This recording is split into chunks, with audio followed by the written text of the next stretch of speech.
నిన్న రాత్రి కోల్కతాలోని సాల్ట్ లేక్ స్టేడియంలో జరిగిన విధ్వంసానికి ఆ స్టేడియానికి భారీ నష్టం వచ్చింది. కోల్కతాలోని సాల్ట్ లేక్ స్టేడియానికి ఫుట్బాల్ ప్లేయర్ అయిన మెస్సీ వస్తున్నారని తెలిసి ఫ్యాన్స్ కొన్ని వేల రూపాయలతో టికెట్ ను కొనుగోలు చేశారు. మెస్సీ స్టేడియంలోకి రాగానే ఫ్యాన్స్ కూడా చాలా భారీ సంఖ్యలో వచ్చారు.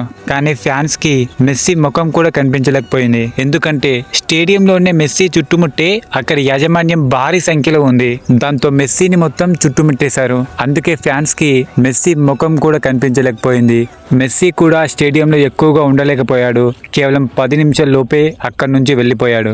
దాంతో అక్కడున్న ఫ్యాన్స్ కొన్ని వేల రూపాయలు పెట్టి టికెట్ ను కొనుగోలు చేస్తే మెస్సీ ముఖం కూడా చూడలేకపోయాము అని ఫ్యాన్స్ అంతా స్టేడియంలోని కుర్చీలు అక్కడక్కడ వేసిన టెంట్లు మొత్తం విరగొట్టేశాడు. ఫ్యాన్స్ భారీ సంఖ్యలో రావడంతో పోలీసులు వారిని ఆపడం ఇబ్బంది అయింది. ఈ లోపం అక్కడున్న యాజమాన్యం వల్లే జరిగిందని అంటున్నారు. సో దీనిపై మీ అభిప్రాయాన్ని తప్పక కామెంట్ చేయండి.